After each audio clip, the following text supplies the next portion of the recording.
somebody to run with their artistic vision. Maybe like I had to say it like figures. I was like, oh no, I will write it. I had to be beautiful. They said, well, no, it doesn't. I will do it. I will learn how. I feel like this is mine. Yeah. Hey, how you doing? But no, it's okay. Very nice.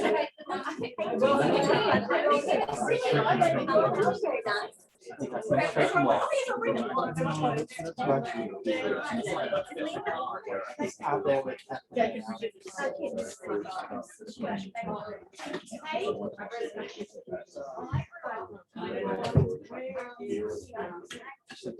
should I not? I'm expecting something.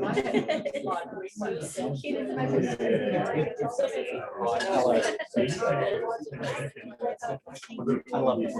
Oh, did you? Lovely. Oh, that's great. You've always got me. Whatever else happens, I think you're amazing. Awesome. All right. When things are going down, I'm just gonna hold on to that. That's why I go to class. Yeah, for my life, I did too. On my safety desk.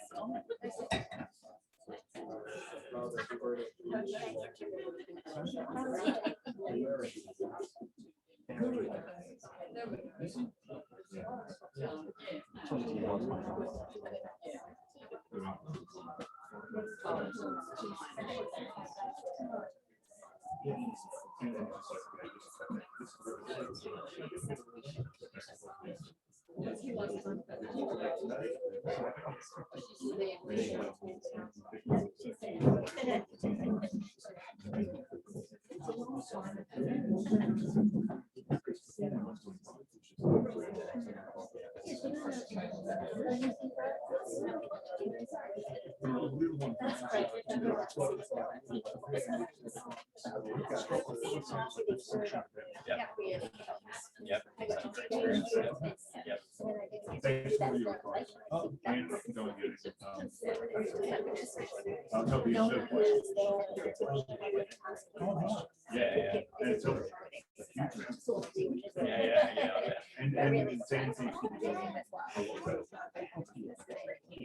That's good to know. I was thinking, all right, I'll go along with this because everything helps, but it is one of those things where it's nice to think, okay, this is a conservative thinking. Yeah, I think it's because then they have you in mind when someone says, I love you, then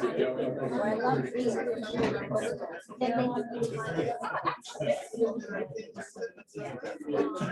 This just came in. Well, this is new. This is the old guys kid. Yeah, but not a guy.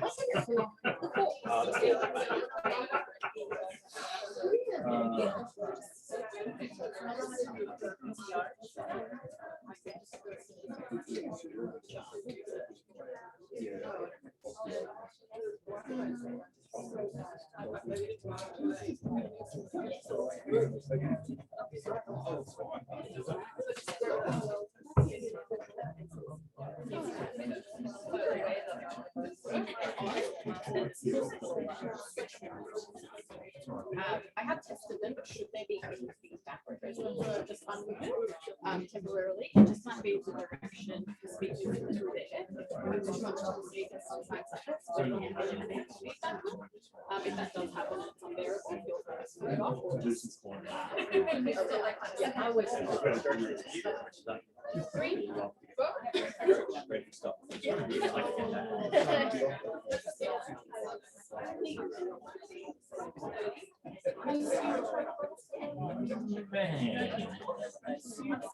Alrighty, hello everyone, and thank you so much for joining us this evening. I'm so pleased to be here with you for tonight's launch of Hugh Breakey's novel, The Beautiful Fall. I'd like to begin by acknowledging the traditional owners of the land on which we're currently on, the Yagara and Turrbal people, as well as the lands of everyone on Zoom where you're joining us from tonight. I pay my respects to elders past and present. Sovereignty has never been ceded. It always was and always will be Aboriginal land. Firstly, just some housekeeping. The bathrooms, should you need them tonight, are just inside the shop and up the stairs. The bar will be open throughout and after the event, so feel free to grab a drink if you haven't already. At about 7:15, we'll host a quick Q&A, so please save your questions until then, and then we'll pass them along to Hugh. And then you will be able to purchase copies of The Beautiful Fall inside afterwards. We'll also have Hugh towards the front of the shop signing copies. So go to the counter, grab your copy, and then go meet him at the front where you can chat to him and get your book signed. In conversation tonight with Hugh, we have Claire Christian. Claire is a playwright, author, theatre maker, and facilitator. Her first novel, Beautiful Mess, won the Text Prize in 2016 and was released in 2017. Her second novel, It's Been a Pleasure, Noni Blake, a queer romantic comedy, was released in 2020. She's also been directing Michelle Law's smash hit comedy, Single Asian Female, since 2017. Please join me in welcoming Hugh and Claire.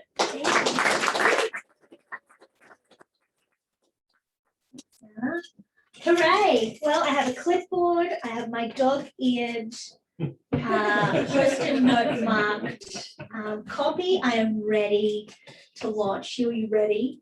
I'm going to start with your bio. This is the awkward bit where I read about you while you're sitting here. Exactly to you.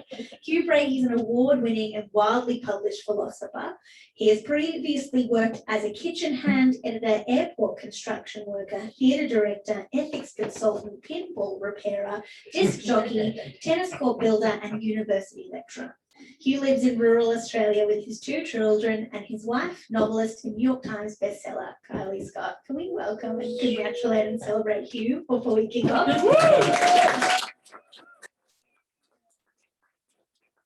I have many questions, but I think a beautiful place to start is to hear a little about you and your story. How have you come to be here tonight to launch this beautiful novel? A little bit about you and all of those amazing jobs you've had. Well, it's a long story because writing this story has been interwoven across a huge amount of those jobs. Because when I first had the idea for this, it was almost 25 years ago, and when I first had a full draft written of this in novel form, it was more than 20 years ago.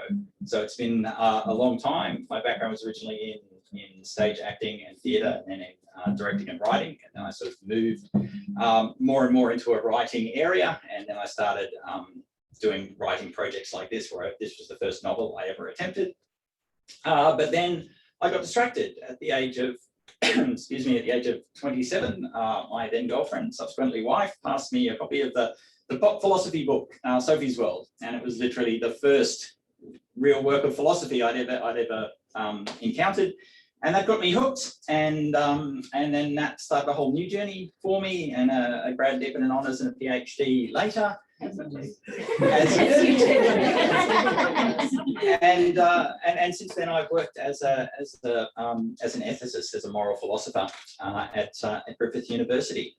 And so I gradually came back in the orbit of writing because my wife Kylie is a very successful novelist.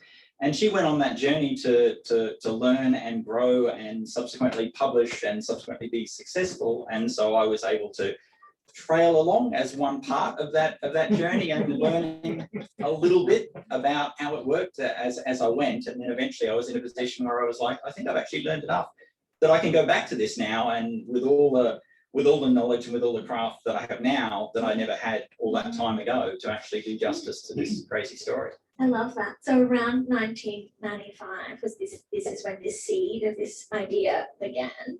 Can you tell us about where this idea came from? I really don't have a very good idea. I had read Oliver Sacks at the time, and he does a number of his little vignettes do have recurring amnesia stories in them. And that kind of got me thinking, I think, except a lot of those stories are very tragic, because the people who are in those stories, they forget, say 4 or 5 times an hour. So it's not enough time to build a life, build an existence that you care about holding on to. So I thought, well, that's not going to work. But what if it was longer? Then it actually gets interesting. Then we've got somebody who's fighting to hold on to the life that they've built. And so that was, I think, where that idea of somebody living through that recurring amnesia, but having enough time to fight and to hold on and to plan and to build. That was where that came from. And you wrote a full first draft, Yes, and then that got put in the bottom drawer. it sure did. And then what was the spark that made you think, did it always kind of follow you around, this idea, or was it something years later that you were then like, actually? It was a mix of things. It was one of those stories that did follow me around. So it was one of those stories that I would tell to people. Here's this idea that I have for a story, and I would sort of air it. And sometimes people would go, oh, that's interesting. I'd read that. Yeah. I did subsequently tell my daughter at one point about this, and I actually received encouraging feedback from a teenage daughter. So you can imagine that was a pretty. I am writing this novel immediately. It got past my sternest critic before it even started. So I thought, well, this has to go. Yeah. I'm dropping everything. Here I go. And now look, so teenage daughter, you are fully responsible. Yay. And then once you then decided to dive back in, and you then did a rewrite. Yeah, so I didn't actually pick that full copy, never got out of the bottom drawer because it never actually got used. I just started afresh, and knowing all the stuff that I wanted to do, I planned it out pretty meticulously, and then I just started ticking away on building up a new first draft of it. Amazing. I always love to hear how authors describe their own novel. Can you tell the people here how you describe The Beautiful Fall? So it's the story of a guy, Robbie, and he forgets who he is about every 6 months. And we encounter him 12 days before he's going to forget again. And he knows that he's going to forget again at that point in time. And so everything in his life is preparing him for that moment so that he will be able to survive and be able to sort of push his identity and choices through to that next person who he wants to become, because he wants them to be him and to be following through on his plans as he's trying to follow through on the plans of the person behind him. So with 12 days to go, he's living a very planned, regimented, careful life as he's trying to develop into the person who's going to be able to survive through this. It is not perhaps the best time to fall in love, but that is what happens as a young lady enters his life. It's such a good idea. And I wanted to talk about then the impact of your the philosophical underpinnings in this book, obviously, based on that being your career and a love, and then it also being a romance. So I wanted to talk about that decision, and then I also wanted to hear about whether you felt an immense pressure because of the success of your wife to get it right. That's a double layered question. Philosophy and romance, and not letting your wife down. Yeah, so there were pressures in many directions when I was writing this. So in terms of the philosophy, there were just so many interesting questions that were opened up when you put a person into that situation. So you've got what philosophy calls the memory identity question, which is how much are we made up just of our memories? If we know that that's going to be taken away from us, what other resources do we have to actually push ourselves through to make sure that we'll be the same person who comes out the other side?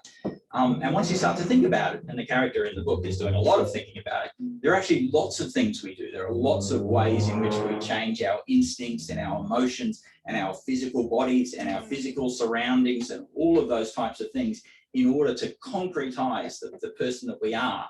And some of the significance of that will be able to forge through, even if you lose all your memories.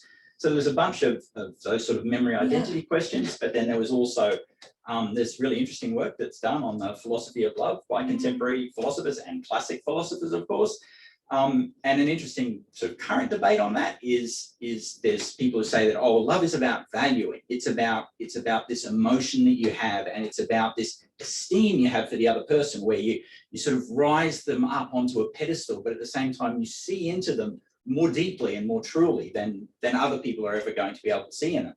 But then there's another area that says that's not quite right, because love is a history. It's what the romance authors tell us. It's actually a thing that happens over time. It's not a snap thing. It's not a sudden valuation or realization. It's the fact that person has those experiences with that other person, and somehow something develops between them over time that's delivering us to this final result that we're going to call love. And so that's interesting for the character of Robbie, because that's the world that he's into, that he's entered into, and that he may be going to enter into again when he forgets, which is that he has this attachment, but the attachment will go in terms of all the experiences. Maybe that desire will be left. Maybe that belief that this person is this immense, wonderful person, maybe that will survive, but not the experiences, because they will be forgotten.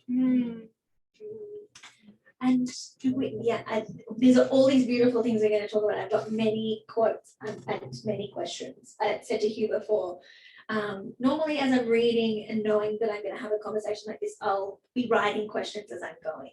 But with this, when I look back at my notes once I finish the book, my notes are mostly just like, oh my God, body memory. Like that's it. What are you going to do with that? So we're gonna approach today a little bit differently in terms of how we can talk about it. And when you got to a finished draft, is it something that you shared with Kylie?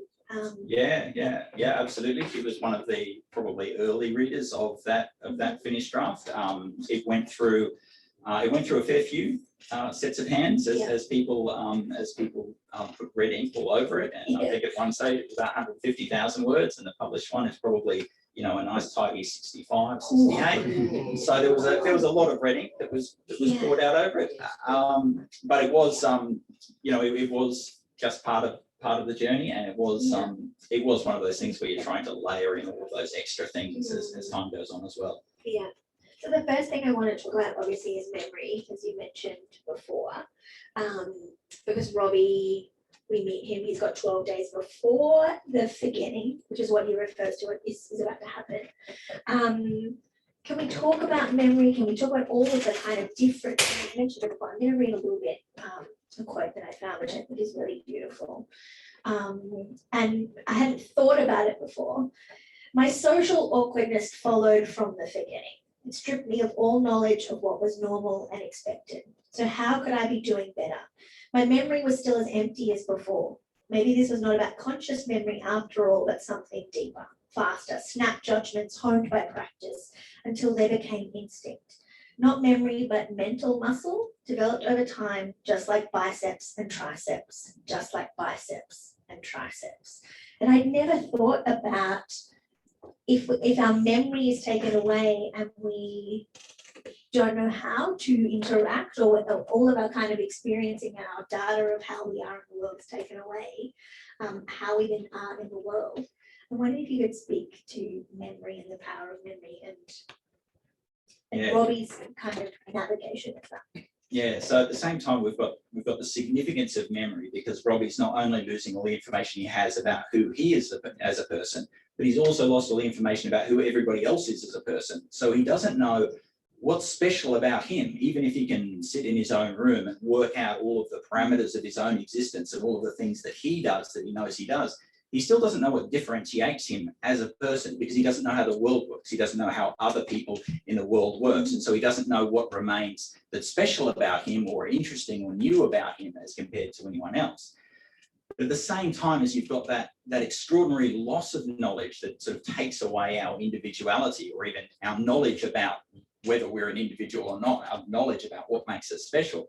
At the same time as that, there is still this substratum, that subconscious, that is still going to respond similarly. We are still emotional creatures. We still respond in particular ways to particular stimulus. Some of us will be socially awkward no matter how many memories you pile on us, and other ones Hello, I feel seen by that. Yeah, thank you. and other ones will just breeze through things that we might find challenging. And that is a different type of character that's being built into it in philosophical terms. This is the sort of thing that Aristotle would be saying is individuating the person. It's their emotional dispositions, it's their virtues, it's the way that they want to respond to the situation that's around them. And that's what Robbie's realizing in that quote, is that I'm changing, but I'm not changing because I know more. I'm changing because the way I'm responding to the world around me is changing. And if that's right, and if that means I'm getting better at it, then that means I can get better at it deliberately. That means I could train this just like, and he does train himself with his biceps and triceps, because that's one other way he has of making sure that person on the other side is going to be the same person here, that has the same effects on his body that he's created back now and inherited by the future person in exactly that same way. At this moment in time, he's thinking, what if I could do that more thoroughly? What if I could embed that right into my brain the way I do with my muscles and tendons when I exercise? And it made me think about, because it explores body, oh my God, body memory as per my note. But it made me think about the significance as well of the memories we hold in our bodies that aren't necessarily in our brains, or the way that we respond to music or to food or to smells.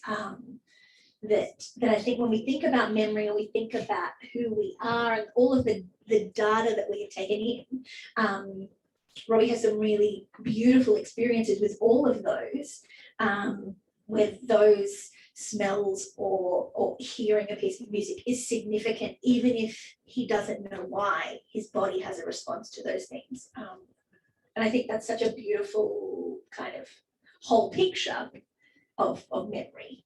Yeah, that's exactly right. I mean, I wanted a story where there was a amnesia and the person had really interesting stuff that was embedded in their body, but they weren't an assassin. That was the challenge. They were going to remember really interesting stuff, but it wasn't how to kill people. It was something different, and which isn't to slight all of those films, because the Jason Bournes are amazing. But it is to say, if you make it something that exciting, then often you skate over a whole bunch of really subtle, interesting things that would be happening to the person as they realise that someone sometime has embedded all of this in me. I am this way because of things that I've forgotten, that I feel are perhaps unearned by me, and yet they are as much a part of me as anything else. And you mentioned before about Robbie's consideration, and this was a thing I wanted to bring up, and I have a quote about it, but Robbie's consideration, and I think the care that he takes over his future self, knowing that the situation he will be in 12 days, and as the book goes, the less and less days, the way that he goes about considering and deeply caring for his future self, knowing the situation that he will be in, I think is really beautiful, and something that I hadn't really thought about in terms of our future selves. So I wanted to read this. Is it weird someone else reading to you from your words? I leaned forward over the table. You're trying to get back something you once had, and I'm trying to hold on to what I have now. I don't think they are the same thing at all. I don't understand. Tell me what you want. Explain it to me. I want the same thing anyone wants: to survive, to be in control, for my choices and plans to push through into the future. Okay, talk a little bit about that and thinking about the future, but also that sense of who we are as people and our need to be in control. Yeah, so I think this is like a fundamental drive that almost all of us have, is that will to be in charge of our own lives, to be the drivers of what's going on, to be able to make choices in our world, and to be able to see that those choices are having effects out there in the world, and that the person we are now and the life we're living is a function of the decisions we've made before, and that means that our future person will be a function of the decisions we're making now. And that's really an sort of empowering thing about us, and it can make us feel really, really good and in control when we've got it.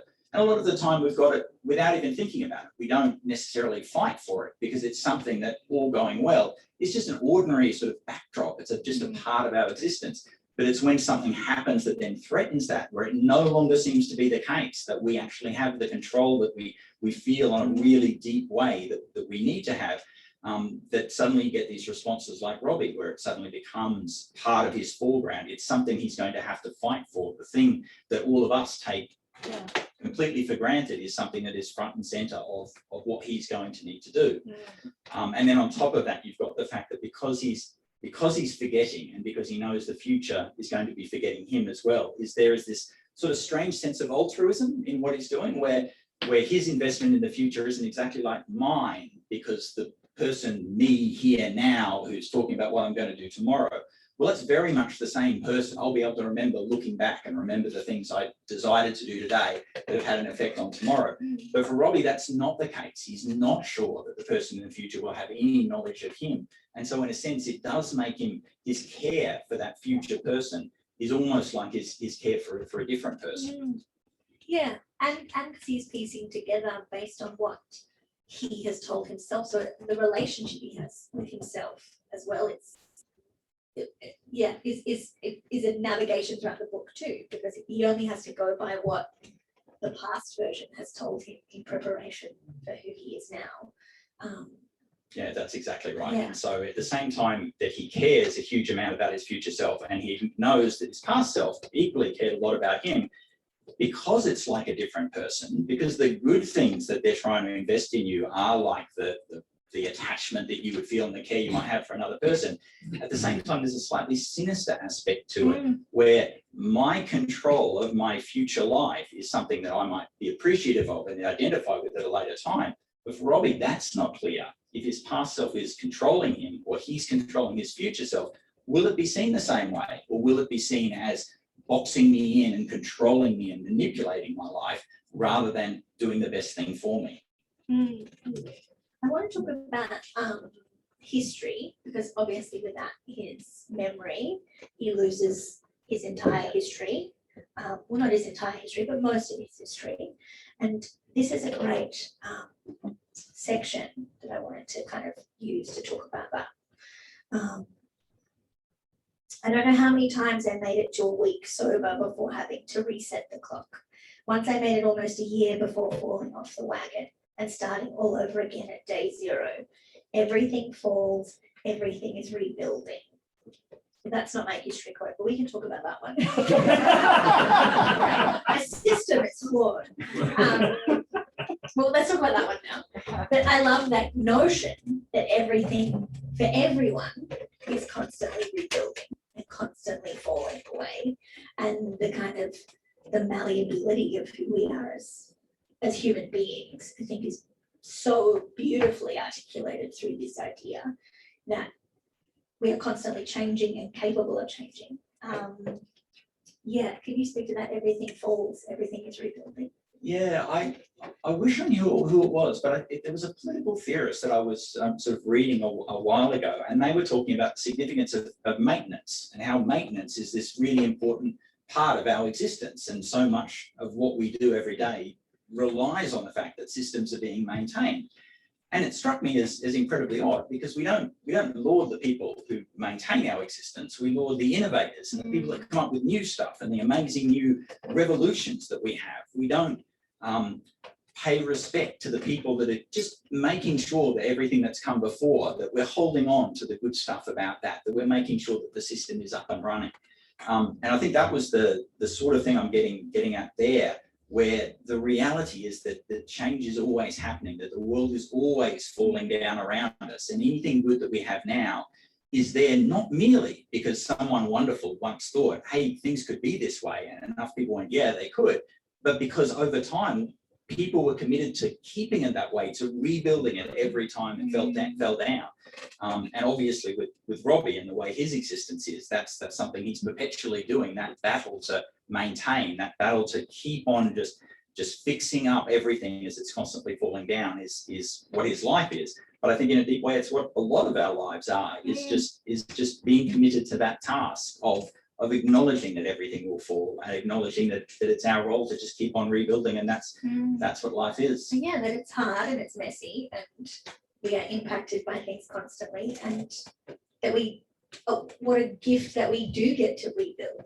So too. That's right, and that there can be a huge joy in that. It's not necessarily a arduous task or a task that's sort of stripping us of our innovativeness or our cleverness or all of those types of things. Sometimes all of those traits will be what we need just in order to be able to get by, to be able to keep rebuilding our world again.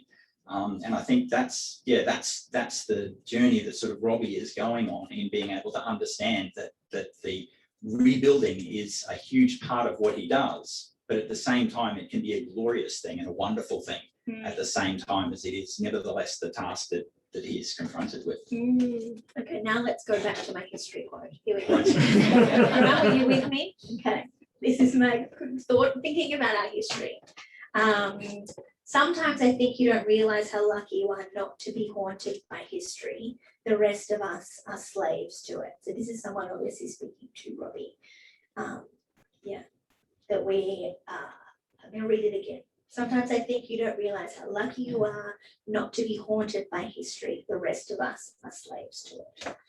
Yeah, so this particularly Nietzschean thought, that memory may not be a good thing, that in actual fact, we may be wired to forget, and there may be really, really good reasons why we are really selective about the types of things that we forget. And maybe that's a good thing, because maybe all of the things, if we were able to remember them perfectly well, would limit us too much in being able to understand, what is possible in the world. Maybe it's good to forget the limits that we have, and maybe we can go beyond them. And maybe there are ghosts from our past that we're better off actually not knowing about. There are people I dated in my 20s I'd like to forget. Exactly. And so even as Robbie is sort of plagued by the forgetting, at the same time, he's released from a whole bunch of stuff that others in the novel are very much sort of victims of, and are really wrestling with in a way that he has struck himself away from and been able to release from. I think it's a really it made me think a lot about what are the memories I have that I would want to cling to, or what are the things the impact of trauma on our bodies, and what if you got to reset and start again? That's right. What if you could pick and choose? Like, what would you take with you? What are the absolute things you would make sure that your future self knows? And what are the absolute things you would go to the ends of the earth to make sure they never learn about you and what you've done or who you've done it with? Yes. Well, that's a good question. What do you, I won't make you divulge what you're not taking with you, but what would you absolutely want to make sure that you wanted to remember that you had with you? So I think it's a question, I guess, of what the formative things in your life are. So I guess for me, it would be things like family and things like philosophy, and I guess some of the big experiences that I've had in my life. But at the same time, I would have a little voice in the back of my head saying, if you manage to shed all that stuff that you don't want to bring with you, it's great, you'll lose all those neuroses, but you won't be the same guy without them. You won't be this person here who struggles with all of that, and that's a part of who he is, and that's okay. Yes. Yeah. That by getting rid of it, you actually impact the whole. Yeah, that's very good. So it's almost like there's a worry with having too much control over what you can remember. Yes. And that is something that Robbie is being faced with, because he's choosing what goes through and he's choosing what doesn't need to go through. And that is sort of a type of control that's kind of amazing to have over your mind, but kind of frightening, because you might just use it a little bit more than you should. And that's a great thing that he navigates in terms of the sense of control he feels, but also the lies he tells himself, or the information he chooses to omit. I think is a really kind of interesting thing that he has to navigate as well, in terms of can he trust the person before who is delivering the information about, this is what I think you need to know. And so I think Robbie himself, as we see the story told throughout his lives, he himself isn't an unreliable narrator, but he's plagued by unreliable narrators. He doesn't have pure information that he can evidence and source himself on the world that's gone before him, and everything that passes through him is passed to him by people with agendas, sometimes good and sometimes bad, but always by people with agendas, and that's something that is a very difficult thing to confront. Yes, this is going to be a time for anyone who has complex trust issues. I wanted to ask you, Robbie keeps a journal as a way of honouring what he's experiencing. Is that something you have ever done, or what does writing mean to you or meant to you in your life? So I've never kept a journal. I think it just requires a level of self-discipline that I just don't have. I think in terms of what writing in my life, I think it's fair to say I'm wired as a philosopher. If somebody said you can't imagine any more stories, I think I could live that life. And if somebody says you can't think hard about the weird stuff around you, then that would be it as far as I'm concerned. But I think I do love that ability to construct those worlds and to just sort of replay the dialogue in my mind again and again and again. I mean, there are a number of scenes in there that were probably written completely, like not edited, but rewritten completely, 40, 50 times, just because you keep on replaying that dialogue, and then eventually you get it just right, and so you rewrite the whole thing again, and then you do it again and again. And you get to know them better, your characters better, I think, too. You get a sense of what you want that moment to say as well, I think. Yeah, that's right. And so I think, there's just a joy in that. It just is that sheer joy of creation and surprising yourself. I think when you do something, and when something comes out on the page that wasn't really very planned. But you'd like that. That's it. That's the way it's going to be. So I think it does have that. That sort of glorious creativity is the love that I get from it. And are you, in terms of your writing process, has your process changed over the years in terms of how this came to be? I imagine you're a plotter, not a pantser, fly by the seat of your pants. Yes, so that's right. I think probably when I was first writing it, so all those many years ago, I think there probably was a fair bit of flying by the seat of your pants going on, where I wasn't really sure what was going on. I had a general idea of the ending, but was sort of making some stuff up as I went along. But by the time I went to write this draft, just because of the nature of the story and the way that things unfold, there are a lot of puzzle pieces that all have to sit together in just the right way. And so it was actually pretty meticulously written out exactly what was going on at each point and who knew what at each time and all of these types of critical stuff. So in the end, I was very, very pedantic. Yeah. Good. The opposite to my process. And now I wanted to talk more about the romance in the book. I know we touched on it at the beginning. But was that important for you as something to explore? I know you talked a bit about love, and I've read a great article in the conversation written by you about love and philosophy. The romance of this story, that is a puzzle that has big philosophical questions, but that was something that I was really curious about when I talked about it with my friend. Like, this could have been a crime novel. This could have been, the premise could have gone in many different ways. Let's talk about love.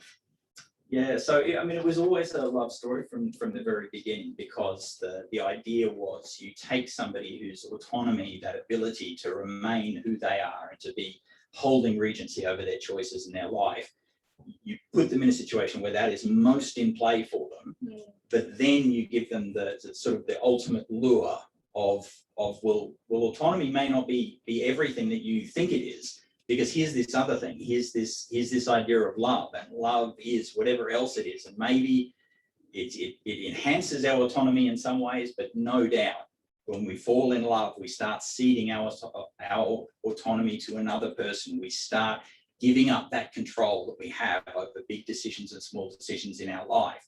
And so the idea was to find a character for whom autonomy means everything, and then to give them the sort of the ultimate thing that says, okay, well, now you have to choose, because now you're getting all of the wonderful stuff that goes along with being in love, all of that trust and all of that joy and all of that excitement, all of that is on offer for you, and all of the things that you're desiring as a human being, and now you have to choose which way will you go.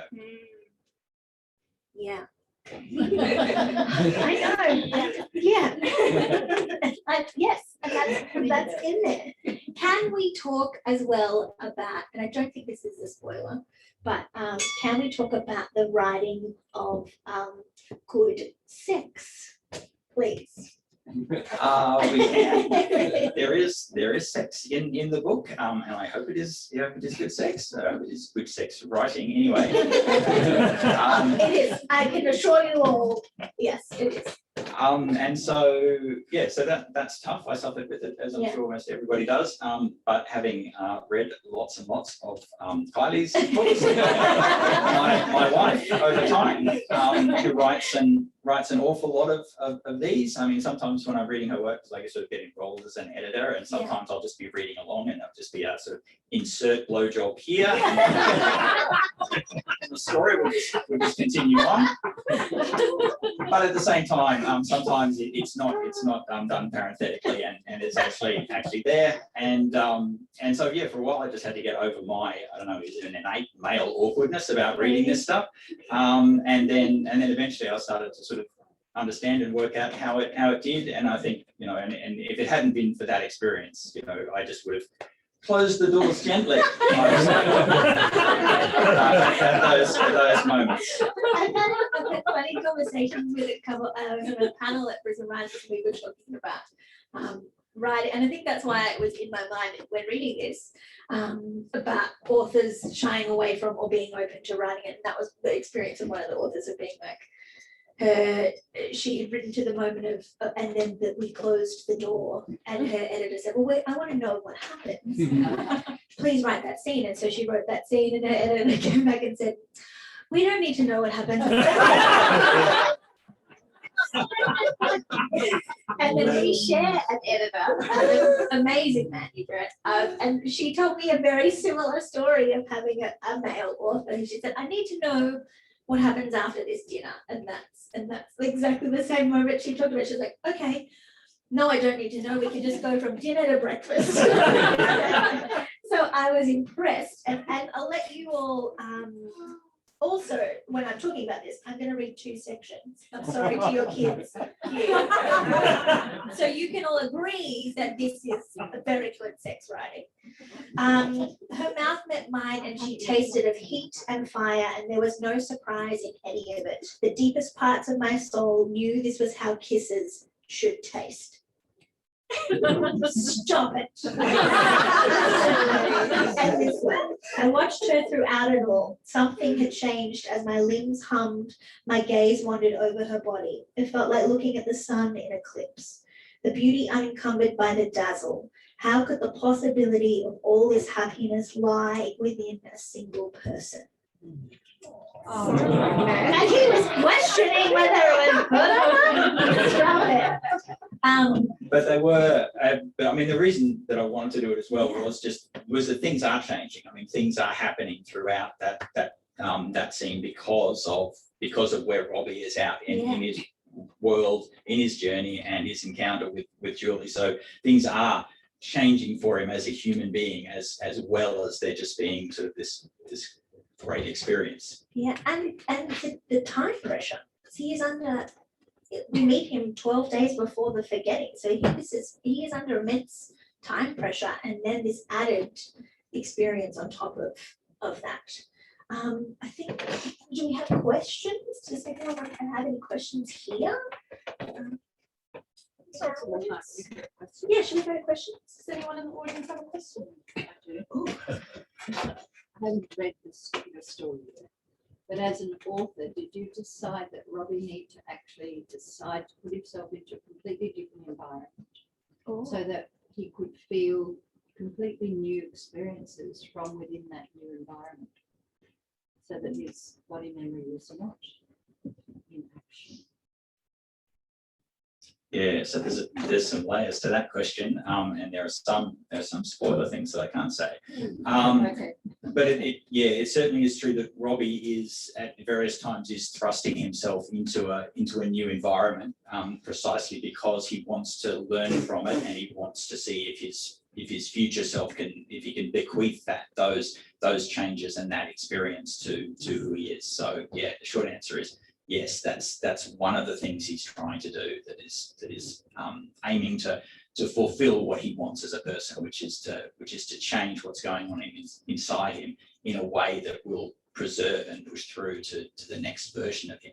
And it's even down to experiences of where he walks to, or what he eats for lunch, or how he shifts his routine. It's those sorts of experiences too, because he's so like he has the memory of a 5-month-old. And he talks about that a lot in terms of being new, and the newness of him in the world, even though he is a 29-year-old man. Yeah, that's right. And so that is one of those beauties of forgetting, is that unlike the rest of us, where everything becomes humdrum and everything becomes ordinary, he's still in that world where things are new and fantastic and amazing. And then sometimes he's in a world where something is new and fantastic and amazing, and he knows he's been here before. He knows that he's walked these streets before, he's done this before. But at the same time, it's still all new to him. So it's sort of both his curse and and the thing that makes him who he is as this almost childlike quality about him, as he's recognizing and apprehending so much in the world for the very first time. We did have a question from someone at Zoom that's been sent through, and they said, when you came up with the story, was the protagonist in your mind always male, or did you ever play around with swapping the genders at all? Yes, I did. And I, again, this is a tricky spoiler one. It just was one of those things where if the genders were the other way around, just some stuff just didn't work as well, and some stuff that seems nice in the book seems sinister, the other way around. So it was an explicit thought. Originally it was the way it was in the book, but there was a period where I actually thought, well, hang on, what would this look like if it was the other way around? And then there were a few moments in the book where I was like, no, it really should be this way. Yeah. Going through that process of swapping and then swapping back and having those realizations about sinister scenes change how you ended up writing those scenes? Yes, possibly. So it did give me, I guess, a different window into looking at the way that those scenes played out, and because of the very, very tough situation that the character and then subsequently the characters are in the book, they do have to make some pretty tough decisions. There are things that they do that are not easy decisions, and are not ones that in the full light of day, look like bright, innocent, lovely things to do. And so I think switching that around did cast a different light on some of those things, where then I was probably a little bit more, maybe a little bit kinder to the characters, I think, than I had been. This is the best authors discussion I've ever. I mean, I can't wait to read the book. So thank you so much. Yeah. I mean, you've really done something quite. You should read the book. Quite special. I'm so interested to hear you talk about both the past and the present, kind of not being imprisoned by the past, but wanting to remain true to oneself. The dilemma of how to almost reboot oneself each day. It's almost like Groundhog Day, but without memory. But the more I was thinking about Groundhog Day, I was thinking that there's another almost moral dimension to this. I'm not sure you touch on. I'm really curious to see if you do. It's almost the possibility of moral bootstrap. So it's not just preserving who I am now to make sure that when my memory's gone, I become my same self, but knowing I want to be better than I am, and when to record a better aspirational self, maybe not simply for myself, but to make me worthy of the person that I love, which of course is also one of Aristotle's ideas of moral protectionism. That part of friendship and part of being in love with another person is becoming slowly but surely worthy of that other person's affections. Is this something that is this part of something you were tinkering with, or? Yes, so it certainly is. No, so it certainly isn't in the book. I have to think through, because there's a range of different moments where this issue arises, and I'm not sure if we get to the one of lifting oneself up to be the right person for the other person. But certainly we do have this idea of this aspirational. Can I change myself, and can I launder my memories and my experiences and the world around me and the relationships that I have to make me better in the new version is absolutely something that the lead character is concerned about, and he's divided on it as well, because he worries that if he does that, will the person in the future be the same as him, and is he being too aspirational with it? But then also there's the concern with, has this happened before? So is the world that I'm in the real world, or has somebody tried to improve me previously, and am I happy with that? And because there's an impermanent, a potential impermanence to Robbie's condition too. So this has happened a few times. The forgetting has happened a few times when we meet him, and we don't know how many more times it will happen. So I think there's something in that too around for him. Yeah, that's right. So the idea is that he's doing this regular forgetting, and it's happened enough times now that we've seen the sort of timestamp on it. But we don't know if it'll happen again. It might, because of the nature of the medical condition, it might simply stop. And then the sort of specialist thinks that it will at some point stop.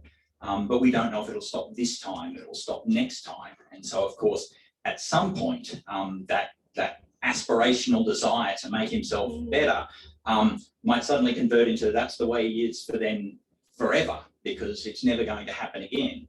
Or it may be that the aspirations are going to keep mounting stepwise through his life as he keeps responding to what he's been given by the person before him. And he has a desire to be, for his future self to be aspirational too. There's a beautiful through line in terms of the task that Robbie is trying to complete the whole way through the book and has been working on for the whole 6 months. But the seed of that is for his future self. So I think, yeah, that's exactly rather right. than love, it's maybe a love of himself. Yeah, so there is a real creativity that takes hold in him as he goes on with this sort of crazy task that's been bequeathed to him by the person before him. He's not completely sure on where the person got the idea or the ultimate objective for it. But in a sense, the task initially is enough, because that's what he wants. He wants to be the type of person that has choices, that does things and sees the result of them in the world. And so being set a task is enough for him. But then it turns out that there's more going on there, that there is this kind of strange beauty in what he's doing, and then he becomes sort of obsessed with that and the creation of that. And then there is the question of, well, if I was given this particular task, but I managed to turn it into this stimulating, amazing, almost artistic thing, then what should I be doing for the next person? You know, again, that question of aspiration and that question of creation. And legacy, I guess, too. If our legacy is only 6 months at a time, what we want to who we want to be in that 6 months to then hand over. That's right. I mean, we're all told that all the time. We're all told we're making, little choices every day, and then we're inheriting the legacy of all of those sort of choices, for good or bad, that we had. And so that's something that is a reality for all of us. But for Robbie, it's a reality that's painted in really stark ways, because it was always that legacy that was left me now, and then the one that I will do in the future. So it's sort of brings to light something that's in all of our lives, but something that is really stark in Robbie's existence. And has bigger stakes than me making poor calendar choices 6 months ago and present Claire being angry at past Claire for putting so many things into my diary for now.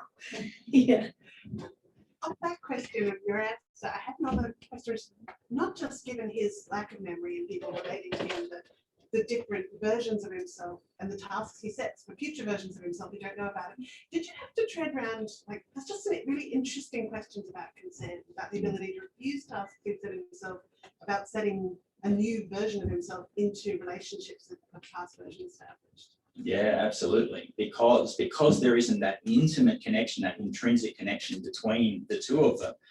What I'm doing for the good of Hugh in the future is something that Hugh looks back on and goes, great, I'm glad you took up exercise and went on that diet or something like that. But if the person if there's a disjuncture, a break between me now and that person in the future, then at the same time as I'm creating a world for them to live in, I'm caging them. I'm putting things in place that make their life go what I think is objectively better. But at the same time, that might not be the cage that they chose, and they may look back at what I've done. And this is sort of one of the things that happens in the story, and looking back and realizing that the decisions that were made that may have been done out of sort of the best of intentions are not something that I now consented to, that I now identify with, that I now want to own, and that I now want to fulfill and follow. Instead, maybe I want to rebel. I want to throw down these cages you built around me. So yeah, I think consent becomes a really important part of the novel because of the way it's set up, because we can look back at ourselves and just refuse to live in the world that they gave us.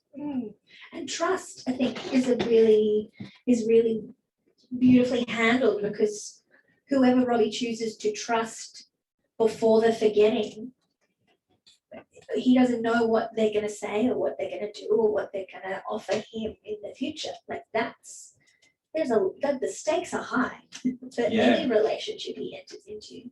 Yeah, that's exactly right. So all of these things we've been talking about whether he'll identify with the choices that he's made previously, or if somebody else enters the equation, all of those same things are true of them. They'll have an enormous amount of control over what he thinks about himself, what he thinks about their relationship. All of those beliefs he has are suddenly completely within the control of this other person.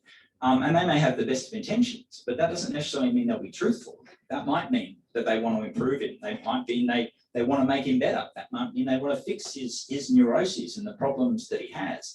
But again, it's a question of, well, what would he consent to, and how can you trust someone in that situation? Is a huge ask of any human being. Well, there is just one from Zoom that's come through as well. And they say, is there anything that didn't make it into the final book that you really liked but had to let go? Ooh. Wow. Good question. Yes, there definitely is. There are times, I'm going to have to hedge what I'm saying here for people who haven't read the book. There are times when I was talking about the how nice it would be to have a character that's had something embedded into their body and they're not an assassin. And there are times when that was played out much more strongly, that sort of feeling of power that you have when you suddenly realize the things that you're capable of that you never knew before. And it was very difficult to get exactly the right balance between the power that he's feeling in his newfound realizations of what he's capable, and at the same time the feeling that he's being controlled, that he's being boxed in, that the things that he has now are not his own, that are unearned. And so he's wrestling with them. And I think perhaps in a past draft, there was more of just the sheer glory, I think, of just having that power that suddenly, like a superpower that's just suddenly sprung up from nowhere, and you can suddenly do things that you'd never realized before. You feel a wind, don't you? You would feel a wind. Yeah. Like suddenly, Yeah. oh, what? I can speak French. Wow. Oh, yeah. I think that was one that we did. Do you at any time bring in the soul aspect within the human psyche as the spiritual aspect, which of course is continuing and can be guiding all the way through, regardless of not remembering or change? Yeah, so in a sense, because I guess that's one of the challenges for Robbie, the character, is to try and search out what is that voice, what is the voice that's deep within me that is staying the same, and even not a voice, the thing that I can't hear, but the thing that is nevertheless driving me and has been my entire life, that isn't something I'm forgetting, but is nevertheless something I've got to sort out, that I've got to find amidst the rubble and the wreckage of all these past memories and the world that I have right now, is to work out what that is, and therefore what that means for who I want to become. Yeah, definitely. Hi, cynical teenage daughter here.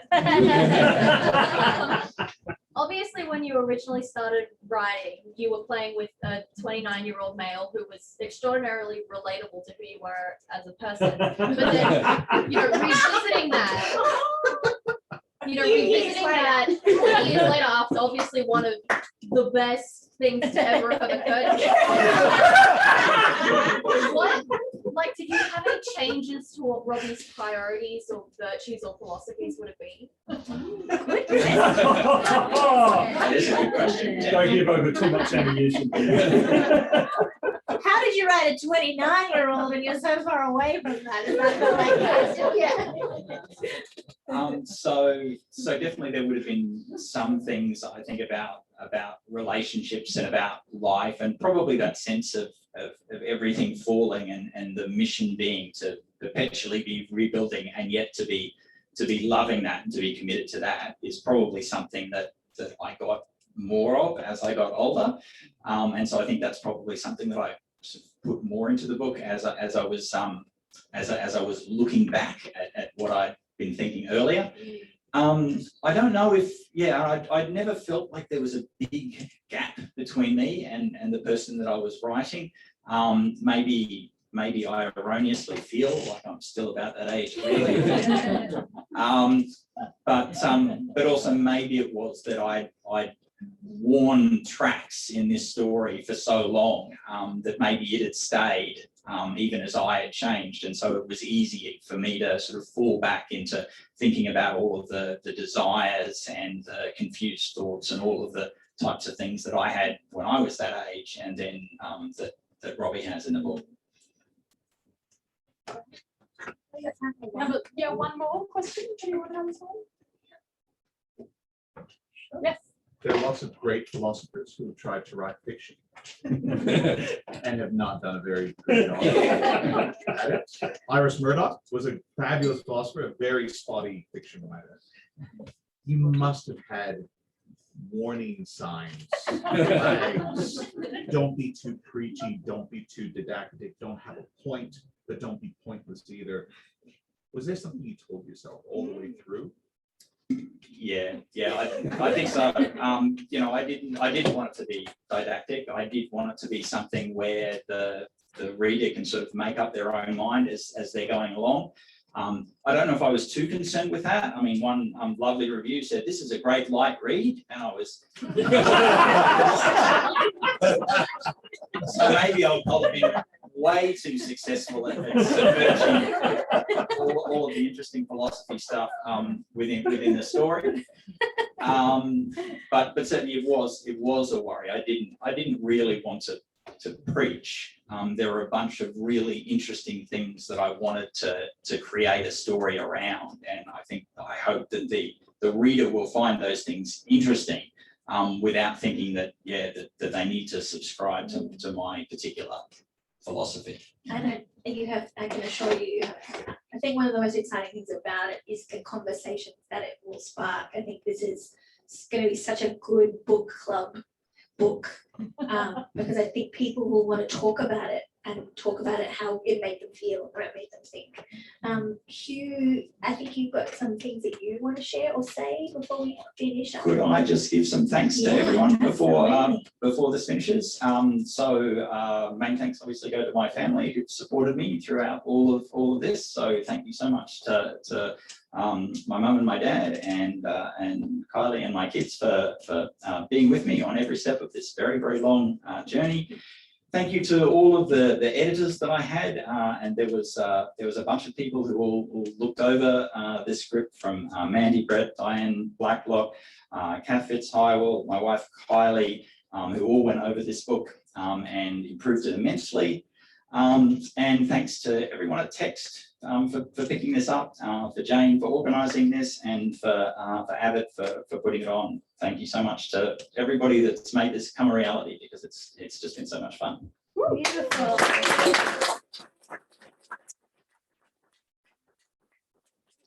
Thank you that this is it. The Beautiful Fall officially launched.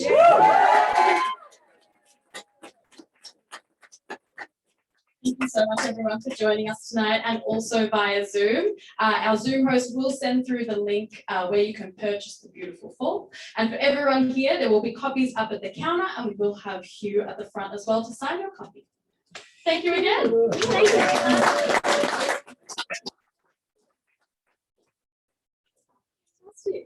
Thank you so much.